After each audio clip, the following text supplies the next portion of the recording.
കൂടുതൽ ആളുകളും പുറത്ത് അധികം ഡിസ്കസ് ചെയ്യാനായിട്ട് മടിക്കുന്ന ഒന്നാണ് ലിംഗ ഉദ്ധാരണം. ലിംഗ ഉദ്ധാരണം ഉണ്ടാവാതിരിക്കുക, അല്ലെങ്കിൽ ലിംഗ ഉദ്ധാരണം ഉണ്ടായിട്ടും അത് ലാസ്റ്റ് ചെയ്യാതിരിക്കുക എന്ന് പറയുന്ന കണ്ടീഷൻ. പുരുഷന്മാരുടെ ലിംഗം ഉദ്ധരിക്കാതിരിക്കുക അല്ലെങ്കിൽ അത് ലാസ്റ്റ് ചെയ്യാതിരിക്കുക എന്ന് പറയുന്നത് ഡിസ്കസ് ചെയ്യേണ്ട ഒരു ടോപ്പിക്കാണോ, അല്ലെങ്കിൽ അത് ഇത്ര വലിയ കാര്യമാണോ എന്ന് നമ്മൾ വിചാരിക്കാം.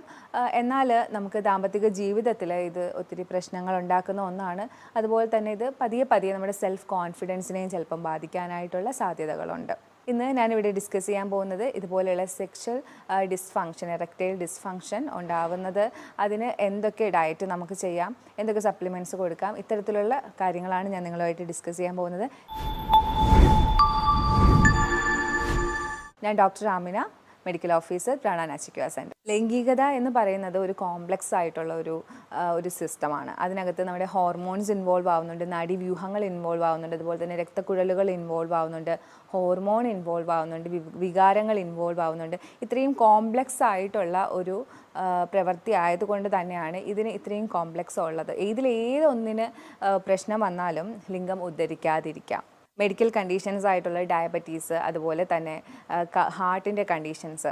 ഡയബറ്റീസിൽ മെയിനായിട്ട് നിങ്ങൾക്ക് എല്ലാവർക്കും അറിയാം, ഡയബറ്റീസ് ക്രമേണ ഞാൻ മുമ്പ് ഡിസ്കസ് ചെയ്തിട്ടുണ്ട്, നമ്മുടെ നാഡീവ്യൂഹങ്ങളെയാണ് ബാധിക്കുന്നത്. അങ്ങനെ നാഡീവ്യൂഹങ്ങളെ ഡയബറ്റീസ് ബാധിക്കുന്നത് ലിംഗത്തിലേക്കുള്ള നാഡിയും ബാധിക്കുന്നുണ്ട്. അങ്ങനെ ലിംഗത്തിലേക്കുള്ള നാഡീവ്യൂഹത്തിനെ ബാധിക്കുമ്പോൾ ഉദ്ധാരണം നടക്കാതെ വരാം. അതുപോലെ തന്നെ രക്തക്കുഴലുകൾ, കാർഡിയാക് ഡിസ്ഫങ്ഷൻസ് വരുമ്പോഴും ഇതുപോലെ രക്തം പമ്പ് ചെയ്യുന്നതിൻ്റെ കുഴപ്പമാണല്ലോ കാർഡിയാക് ഡിസ്ഫങ്ഷൻസിൽ വരുന്നത്.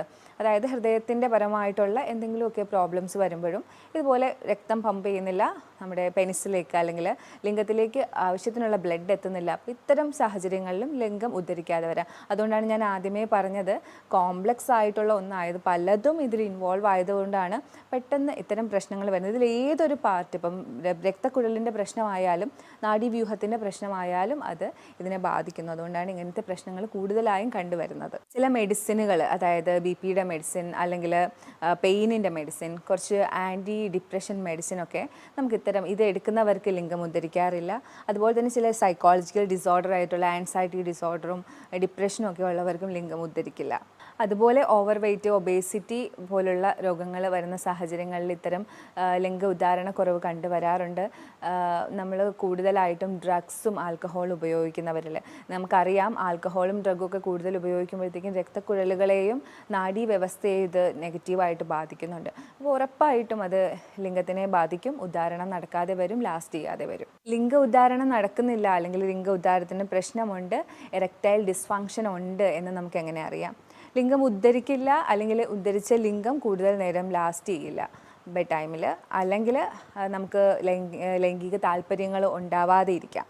ഇത്തരം സാഹചര്യങ്ങളിലാണ് നമുക്ക് അതൊരു എറക്ടൈൽ ഡിസ്ഫങ്ഷനാണ്, അല്ലെങ്കിൽ ഉദ്ധാരണക്കുറവ് ഈ വ്യക്തിക്കുണ്ട് എന്ന് നമുക്ക് പറയാൻ കഴിയുന്നത്. ഇത്തരം ലിംഗം ഉദ്ധരിക്കാതെ ഇരിക്കുന്ന അവസ്ഥ, അല്ലെങ്കിൽ ഉദ്ധാരണക്കുറവ് അനുഭവിക്കുന്നവർ ഇത് ഡയറ്റിൻ്റെ പ്രശ്നമാണോ എന്ന് എപ്പോഴും, എല്ലാം ഡയറ്റിൻ്റെ പ്രശ്നം കാരണമാണല്ലോ, അപ്പോൾ ഇതിനൊരു പങ്ക് ഡയറ്റിലുണ്ടോ എന്ന് നമുക്ക് എന്തായാലും ഒരു സംശയം ഉണ്ടാവും.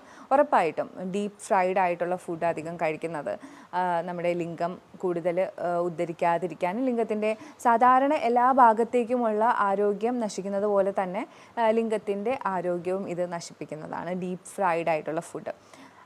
അതിൽ തന്നെ നമ്മൾ ഏത് ഓയിലാണ് ഉപയോഗിക്കുന്നത് നമുക്കറിയില്ലല്ലോ. അപ്പോൾ അത്തരം ഭക്ഷണങ്ങൾ, നിങ്ങൾക്ക് ഇത്തരം പ്രശ്നങ്ങൾ നിങ്ങൾ അനുഭവിക്കുന്നുണ്ടെങ്കിൽ ദയവ് ചെയ്ത് അത്തരം ഭക്ഷണങ്ങൾ നിങ്ങൾ ഒഴിവാക്കുന്നതായിരിക്കും കൂടുതൽ നല്ലത്. നമ്മൾ ഫുൾ ഫാറ്റ് ഡയറി, അതായത് ഫാറ്റുള്ള ഡയറി, നമ്മൾ സ്കിംഡ് മിൽക്ക് എന്നൊക്കെ പറയും, അതല്ലാണ്ട് ഫാറ്റ് ഫുള്ളായിട്ടുള്ള ഡയറി പ്രോഡക്ട്സ് യൂസ് ചെയ്യുന്നത് നമ്മുടെ ഇത്തരം പ്രശ്നങ്ങൾ ഫേസ് ചെയ്യുന്ന ആൾക്കാർക്ക് അത്ര നല്ലതല്ല. കാരണം ഇതിനകത്തുള്ള ആൻറ്റിബോഡീസ് നമ്മുടെ സെക്ഷൽ ഇറക്ഷൻ ഡിസ്ഫങ്ഷനെ കൂടുതൽ വഷളാക്കത്തതേ ഉള്ളൂ. അതുകൊണ്ട് ഫുൾ ഫാറ്റുള്ള മിൽക്ക് ഇത്തരം ആൾക്കാർ ലിംഗം ഉദ്ധരിക്കുന്നില്ല എന്ന് പരാതിപ്പെടുന്നവർ ഒഴിവാക്കുന്നത് നല്ലതാണ്. നമ്മളെപ്പോഴും നല്ലതാണ് എന്ന് പറയുന്ന ഫ്ലാക്സ് സീഡ്, അതുപോലെ തന്നെ സോയ, ഇത് ലിംഗം ഉദ്ധരിക്കാത്ത ആൾക്കാർക്ക്, അല്ലെങ്കിൽ ലിംഗം ഉദ്ധരിക്കുന്നു അത് ലാസ്റ്റ് ചെയ്യുന്നില്ല, അത്തരം ആൾക്കാർ ഒഴിവാക്കുന്നതാണ് നല്ലത്. കാരണം ഈസ്ട്രോജൻ്റെ അളവ് ഇത്തരം ഭക്ഷണത്തിൽ കൂടുതലാണ്, ഫ്ലാക്സ് സീഡിലും അതായത് സോയയിലും കൂടുതലാണ്. ഈസ്ട്രോജൻ ഒരു ഫീമെയിൽ ഹോർമോൺ ഹോർമോണാണ്. അതുകൊണ്ട് തന്നെ ഇത് കൂടുമ്പോഴത്തേക്കും ടെസ്റ്റോസ്റ്റിറോണിൻ്റെ പ്രവർത്തനം നന്നായി നടക്കില്ല. ഇത്തരം സെക്ഷൽ ഡിസ്ഫങ്ഷൻ ലൂടെ കടന്നു പോകുന്നവർ എന്ത് കഴിക്കണം, എന്ത് കഴിച്ചാലാണ് ഇത്തരം ഉദാഹരണം കുറയുന്നത്, അതിനെ പരിഹരിക്കാൻ പറ്റുക എന്നുള്ളത് എപ്പോഴും നമുക്കൊരു കൺഫ്യൂഷനും അല്ലെങ്കിൽ ടെൻഷനും നമുക്ക് എപ്പോഴും ഉണ്ടാവും. നമ്മൾ ഒത്തിരി റെഫർ ചെയ്യും. അപ്പോൾ ഇവിടെ ഞാൻ കുറച്ച് സ്റ്റഡീസിലൊക്കെ വന്നിരിക്കുന്ന കാര്യങ്ങളാണ് ഇവിടെ ഡിസ്കസ് ചെയ്യുന്നത്. നമുക്ക് വാട്ടർമെലൺ വളരെ നല്ലതാണ്. വാട്ടർമെലണിൽ അടങ്ങിയിട്ടുള്ള സിട്രുലിൻ എന്ന് പറയുന്ന ഒരു കണ്ടന്റ് ഉണ്ട്, അമിനോ ആസിഡാണ്. അപ്പോൾ ഇത് വന്നിട്ട് നമ്മുടെ ലിംഗത്തിലേക്കുള്ള രക്തയോട്ടവും ലിംഗത്തിൻ്റെ പ്രവർത്തനങ്ങളും ഒക്കെ കൂടുതൽ നന്നായി നടത്താനായിട്ട് ഹെൽപ്പ് ചെയ്യുമ്പോൾ ഒരു ഗ്ലാസ് വാട്ടർമെലൺ ഒക്കെ കുടിക്കുന്നത് വളരെ നല്ലതാണ് ഉദാഹരണത്തിന് വേണ്ടി. അതുപോലെ തന്നെ മാതളം വളരെ നല്ലതാണ്. മാതളത്തിനകത്ത് ഉള്ള ഒരു ആൻറ്റി ഓക്സിഡൻറ്റ് നൈട്രിക് ഓക്സൈഡിനെ ആക്ടിവേറ്റ് ചെയ്യും. അങ്ങനെ നൈട്രിക് ഓക്സൈഡിനെ ആക്ടിവേറ്റ് ചെയ്യുമ്പോഴത്തേക്കും ഈ നൈട്രിക് ഓക്സൈഡ് ചെയ്യുന്നത് എന്ന് പറഞ്ഞാൽ നൈട്രിക് ഓക്സൈഡ് നമ്മുടെ എല്ലാ കാര്യങ്ങളെയും ഉത്തേജിപ്പിക്കുന്ന ഒരാളാണ് നൈട്രിക് ഓക്സൈഡ്. ഇത് വന്നിട്ട് ലിംഗത്തിനെയും ഉത്തേജിപ്പിക്കാനായിട്ട് സഹായിക്കും. അങ്ങനെ ലിംഗ ഉദ്ധാരണം കൂടുതലായിട്ട് നമുക്കുണ്ടാവും. അതാണ് പോമഗ്രാനൈറ്റിൻ്റെ ഒരു ഉപയോഗം. നമ്മുടെ മാതളം കഴിക്കുന്നത് വളരെ നല്ലതാണ്. ഉറുമാൻ പഴം, മാതളം എന്നൊക്കെ പറയും. അതുപോലെ തന്നെ അത്തിപ്പഴം, ഫിഗ്, ഇതൊരു ഡ്രൈ ഫ്രൂട്ടാണ്. ഈ ഡ്രൈ ഫ്രൂട്ട് നമ്മൾ എടുക്കുന്നതിലൂടെ നമുക്ക് ഒത്തിരി എനർജി കിട്ടുന്നുണ്ട്. ഒത്തിരി എനർജി ഉള്ളതാണ് ഈ ഡ്രൈ ഫ്രൂട്ട്. അപ്പോൾ അത് നമുക്കിങ്ങനെ പാലിനകത്ത് കുതിർത്ത് രാവിലെ എടുക്കാവുന്നതാണ്. എല്ലാ രീതിയിലും ഈ ഡ്രൈ ഫ്രൂട്ട് വളരെ നല്ലതാണ് ബോഡിക്ക്. അതിനോടനുബന്ധിച്ച് തന്നെ ലിംഗത്തിൻ്റെ ഉദ്ധാരണത്തിനും ഈ ഡ്രൈ ഫ്രൂട്ടായിട്ടുള്ള അത്തിപ്പഴം ഒത്തിരി സഹായിക്കുന്നുണ്ട്. ആൻറ്റി ഓക്സിഡൻസ് കൂടുതൽ അടങ്ങിയിട്ടുള്ള അവക്കാഡോസ്, ഒലിവ് ഓയിൽസ്, അത്തരം ഫുഡുകളൊക്കെ ഉൾപ്പെടുത്തി കഴിഞ്ഞാൽ നമുക്ക് ലിംഗോദ്ധാരണത്തിന് സഹായിക്കും. എപ്പോഴും നല്ല ക്ലീനായിട്ടുള്ള ഭക്ഷണം കഴിക്കുക. അതായത് ക്ലീൻ എന്ന് പറയുമ്പോഴത്തേക്കും വൃത്തിയുള്ള അടുക്കളയിൽ ഉണ്ടാക്കിയതെന്നല്ല, അത് ടോക്സിൻസ് കുറഞ്ഞ ഭക്ഷണം കഴിക്കുക. നമ്മളിവിടെ വരുമ്പോഴത്തേക്ക് എപ്പോഴും ഞാൻ പേഷ്യൻസിനോട് പറയും, ഇവിടെ ക്ലീൻ ആയിട്ടുള്ള ഭക്ഷണമാണ് നിങ്ങൾക്ക് തരുന്നത്. അതിൻ്റെ അർത്ഥം ഒരിക്കലും അത് ക്ലീൻ ആയിട്ടുള്ള കിച്ചണിൽ ഉണ്ടാക്കിയെന്നല്ല. അതിനകത്ത് കൊളസ്ട്രോൾ ഉണ്ടാക്കുന്ന കാര്യങ്ങൾ കുറവായിരിക്കും, ബ്ലഡ് പ്രഷർ കൂട്ടുന്ന കാര്യങ്ങൾ കുറവായിരിക്കും, ബ്ലഡ് ഷുഗർ കൂട്ടുന്ന കാര്യങ്ങൾ കുറവായിരിക്കും. അതുപോലെ തന്നെ മറ്റുള്ള ടോക്സിൻസൊക്കെ വളരെ കുറവായിരിക്കും. അതാണ് ഈ ക്ലീൻ ഫുഡ് എന്ന് പറയുന്നത്.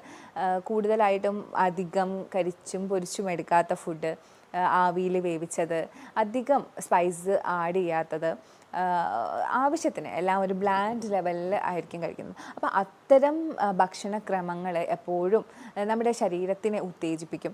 അങ്ങനെ ഒരു 10 ദിവസം അല്ലെങ്കിൽ 15 ദിവസം ഇത്തരം ഡയറ്റുകൾ ഫോളോ ചെയ്യുന്നത് നിങ്ങളുടെ ലിംഗ ഉദ്ധാരണം നല്ല രീതിയിൽ തിരികെ കൊണ്ടുവരാൻ, അത് നല്ല രീതിയിൽ പ്രവർത്തിക്കാനായിട്ട് നിങ്ങളെ സഹായിക്കും. നട്ട്സ്, ബദാം, സീഡ്സ്, ഇതൊക്കെ എപ്പോഴും മിനറൽസും വൈറ്റമിൻസും ഒരുപാട് റിച്ച് ആയിട്ടുള്ളതാണ്.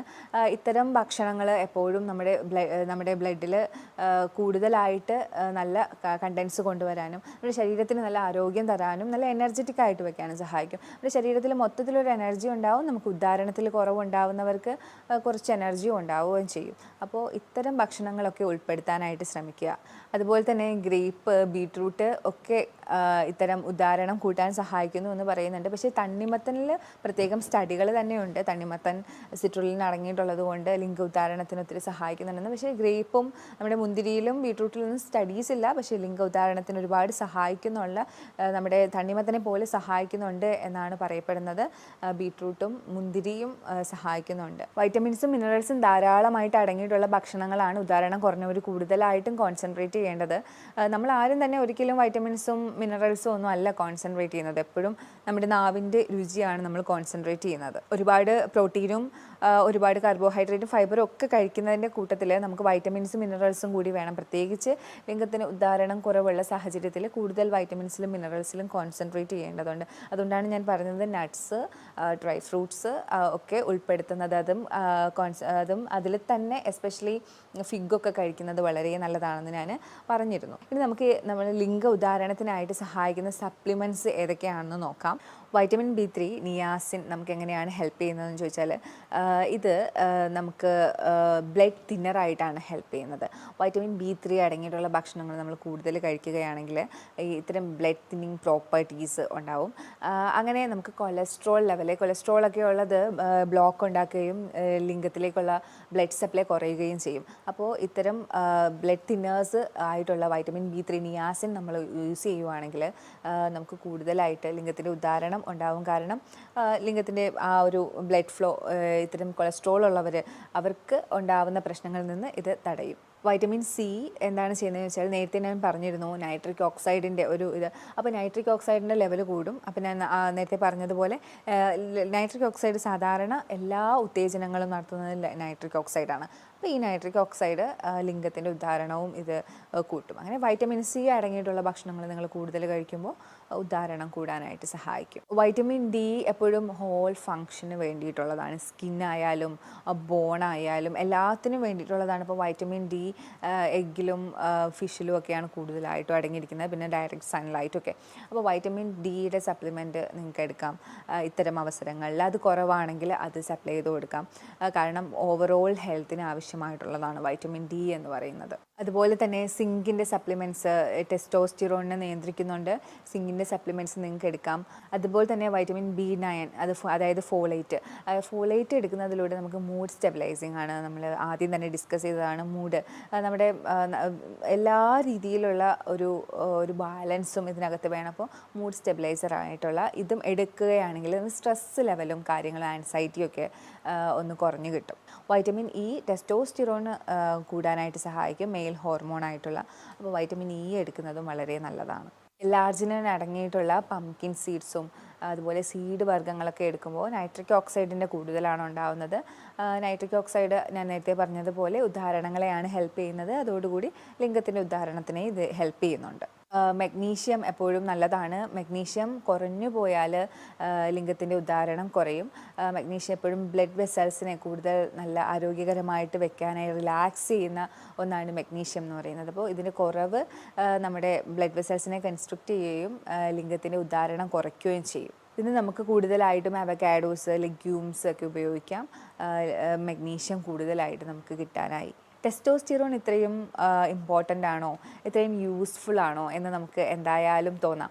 ടെസ്റ്റോസ്റ്റിറോണിനെ ഇമ്പ്രൂവ് ചെയ്യുന്നത് വളരെ ആവശ്യമായിട്ടുള്ള ഒന്നാണ് ഉദാഹരണത്തിൽ. കാരണം നമ്മുടെ മസിലിൻ്റെ സ്ട്രെങ്ത്, ബോണിൻ്റെ സ്ട്രെങ്ത്, അതുപോലെ തന്നെ സ്പേം കൗണ്ട് കൂട്ടാനായിട്ട്, സ്ട്രോങ് ആയിട്ടുള്ള ബോൺ ഉണ്ടാവാനായിട്ടൊക്കെ നമുക്ക് നമ്മുടെ ടെസ്റ്റോസ്റ്റിറോണിൻ്റെ ആവശ്യമുണ്ട്. അതുകൊണ്ട് തന്നെയാണ് എടുത്തെടുത്ത് ടെസ്റ്റോസ്റ്റിറോണിൻ്റെ കാര്യം പറയുന്നത്. സിങ്ക്, അതായത് വൈറ്റമിൻ ഇ ഒക്കെയാണ് ടെസ്റ്റോസ്റ്റിറോൺ കൂടാനായിട്ട് സഹായിക്കുന്നത്. അതുപോലെ തന്നെ ഞാൻ അവോയ്ഡ് ചെയ്യാൻ പറഞ്ഞത് ഫ്ലാക്സ് സീഡും സോയയുമാണ്. കാര്യം അത് ടെസ്റ്റോസ്റ്റിറോണിനെ കുറയ്ക്കും. എങ്ങനെയാണെന്ന് ചോദിച്ചാൽ ഈസ്ട്രോജനെ കൂട്ടും, അത് ഫീമെയിൽ ഹോർമോൺ ആയിട്ടുള്ള. അപ്പോൾ ഇത്തരം കാര്യങ്ങളാണ് നമ്മൾ മെയിനായിട്ടും സെക്ഷൽ ഡിസ്ഫങ്ഷൻ അനുഭവിക്കുന്ന ആൾക്കാരൊന്ന് ശ്രദ്ധിക്കേണ്ടത്. അപ്പോൾ ഇത്തരം പ്രശ്നങ്ങൾ നിങ്ങൾ ആരെങ്കിലും ഇതിലൂടെയൊക്കെ കടന്നു പോകുന്നുണ്ടെങ്കിൽ ഒരിക്കലും മടിക്കാതെ ഒരു ഡോക്ടറെ കാണുക, എക്സ്പേർട്ടിനെ തന്നെ കണ്ട് അതിനായിട്ടുള്ള സഹായങ്ങൾ തേടുക. ഏതൊക്കെ വൈറ്റമിൻസ് ആണ്, സപ്ലിമെൻറ്റ്സ് ആണ് നിങ്ങൾ എടുക്കേണ്ടത്, എന്തൊക്കെ ഭക്ഷണമാണ് നിങ്ങൾക്ക് ശരിയായ രീതിയിൽ കഴിക്കേണ്ടത്. കാരണം പല കോംപ്ലിക്കേഷനും ഉണ്ടാവും, ചിലപ്പോൾ മറ്റുള്ള ഡിസീസ് ഉണ്ടാവും. അപ്പോൾ ഒറ്റയ്ക്കൊരു തീരുമാനം എടുക്കാതെ ഒരു നല്ല എക്സ്പേർട്ടിൻ്റെ സഹായത്തോടു കൂടി ഒരു നല്ല ഡയറ്റും നല്ല ട്രീറ്റ്മെൻറ്റ് പ്ലാനും ഒക്കെ കണ്ടെത്തുക. എന്തായാലും ഇതിനൊക്കെ ശാശ്വതമായിട്ടുള്ള പ്രതിവിധി തന്നെ ഉള്ള രോഗങ്ങളാണ്. ഇതൊരു രോഗം എന്ന് പോലും പറയാൻ പറ്റില്ല, ഒരു കണ്ടീഷനാണ്. ഞാൻ പറഞ്ഞതിൽ നിങ്ങൾക്ക് എന്തെങ്കിലുമൊക്കെ ഡൗട്ട് ഉണ്ടെങ്കിൽ ഈ കാണുന്ന നമ്പറിൽ നിങ്ങൾക്ക് കോൺടാക്റ്റ് ചെയ്യാവുന്നതാണ്. അടുത്തൊരു വീഡിയോയിലേക്ക് കാണുന്നത് വരെ ബൈ.